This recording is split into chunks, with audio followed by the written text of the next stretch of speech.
Hi guys, welcome to credit biology. Myself Vikas Kumar. हर बार की तरह इस बार भी एक नया लेक्चर के साथ, एक नए एनर्जी के साथ आप लोग आए हैं। मैं भी आया हूँ। चलो मैं लिविंग वर्ल्ड के अंदर आपको आगे की पढ़ाई कराता हूँ। लिविंग वर्ल्ड में आपने लिविंग का डेफिनेशन को कंप्लीट किया था, लिविंग के कैरेक्टर के बारे में देखा था, और लिविंग के कैरेक्टर जितने भी देखे थे उसमें आपने उसका कैटेगराइजेशन किया था।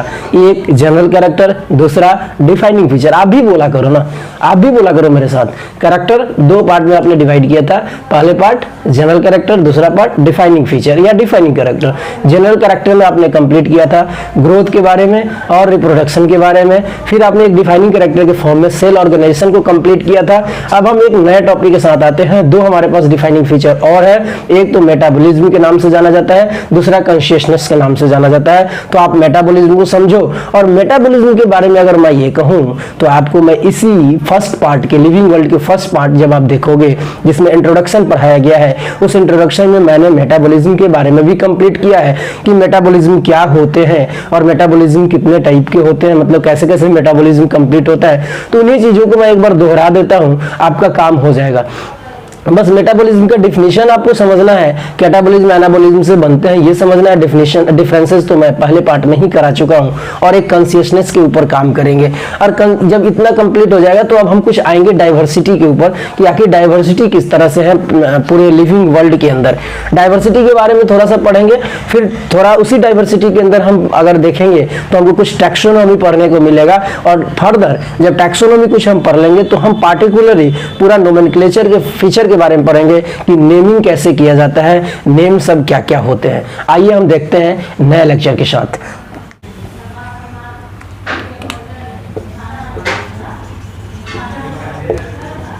मेटाबॉलिज्म समझो बच्चों। मेटाबॉलिज्म, मेटाबॉलिज्म का मतलब हो गया total sum of anabolism and catabolism. Total sum of anabolism and catabolism. जो भी एनाबॉलिज्म और कैटाबॉलिज्म है, छोटे छोटे प्रोसेस, सिंथेसाइजिंग प्रोसेस और ब्रेकिंग प्रोसेस, उन्हीं के टोटल सम को हम कहते हैं मेटाबॉलिज्म। अगर ऐसा हो गया तो इसका मतलब यह है कि आप दुनिया में कोई भी लिविंग ऑर्गेनिज्म देखोगे, दुनिया में कोई भी लिविंग ऑर्गेनिज्म देखोगे जो क्या है, जितने भी लिविंग ऑर्गेनिज्म है, अगर उसकी बात आप करोगे तो आपको ऐसा फील होगा कि जितने भी लिविंग ऑर्गेनिज्म हैं वो सारे के सारे किस तरह के हैं, मतलब उनमें कुछ ना कुछ ऐसा कुछ हो रहा है जिसके हिसाब से आप उनको समझ सकते हो कि आखिर उसके अंदर हो क्या रहा है। मतलब कि कुछ कुछ रिएक्शंस चलते हैं जिसके कारण बॉडी फंक्शन होता है, मतलब सेल जो है वो कुछ ना कुछ काम करते हैं। ठीक है, बॉडी जो है वो उसके अंदर कुछ कुछ फंक्शंस होते हैं और वो फंक्शंस को ही हम एनाबॉलिज्म और कैटाबॉलिज्म कहते हैं। छोटे छोटे लिविंग प्रोसेस होते हैं बॉडी के अंदर। और इसकी बात करेंगे कि दुनिया में कोई वैसा लिविंग नहीं है जिसके अंदर प्रोसेस हो और वो लाइव रहे। मेटाबॉलिज्म होने के कारण बॉडी के पास लिविंगनेस रहता है, बॉडी के पास लाइफ रहता है।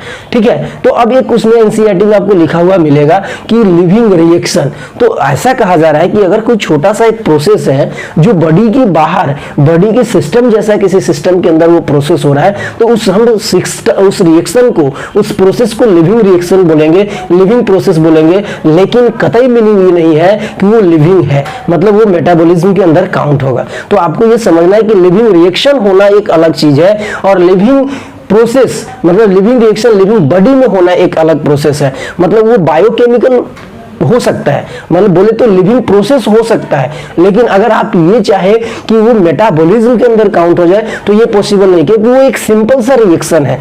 इन विट्रो रिएक्शन जिसको आप कह रहे हो वो एक सिंपल रिएक्शन है, एक लिविंग रिएक्शन है। We can not consider this is the metabolism because it is a simple reaction. और हमको पढ़ना है कॉम्प्लेक्स रिएक्शन, बहुत सारे रिएक्शन को मिलाकर, एनाबॉलिज्म और कैटाबॉलिज्म, बहुत सारे प्रोसेस को मिलाकर तब जाकर हम मेटाबॉलिज्म बनाते हैं। तो यहाँ पे लिखते हैं कि no any non-living where metabolism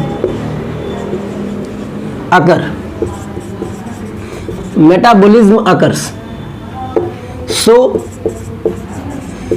we consider it is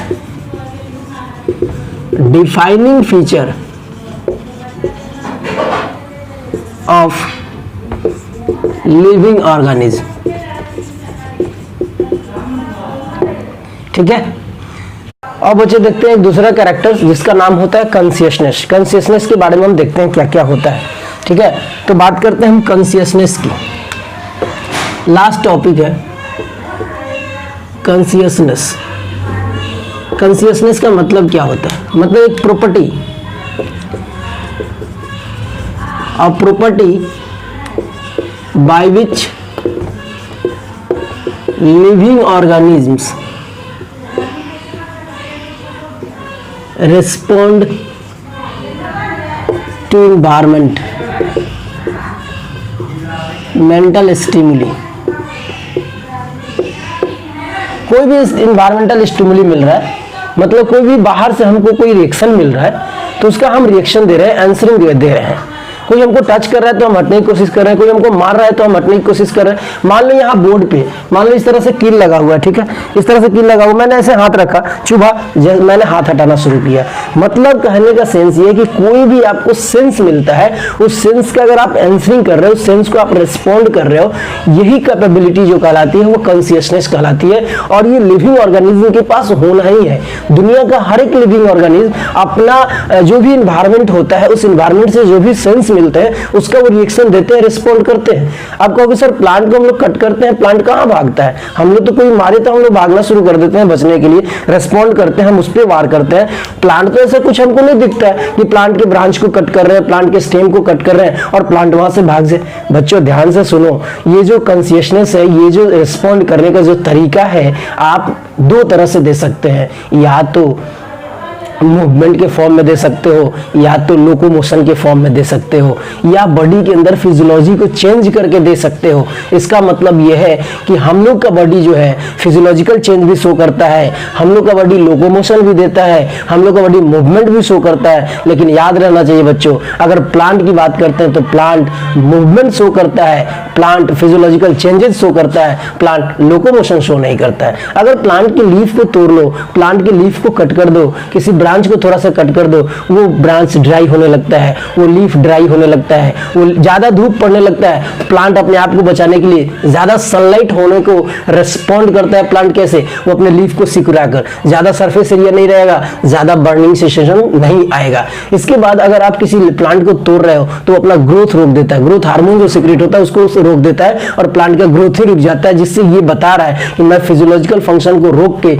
मैं ये समझाना चाह रहा हूं कि मैं आप इस एनवायरनमेंट को, इस एनवायरमेंटल स्टिमुली को रिस्पॉन्ड कर रहा हूं। तो प्लांट कुछ इस तरह से रिस्पॉन्ड करता है। बाकी एनिमल को आप समझ ही रहे हैं, एनिमल किस तरह से रिस्पॉन्ड करते हैं। तो रिस्पॉन्ड करने की जो कैपेबिलिटी होती है उसी को हम कहते हैं कॉन्शियसनेस। अब इसमें जो होता है ये कॉन्शियसनेस हर एक लिविंग के पास होता है।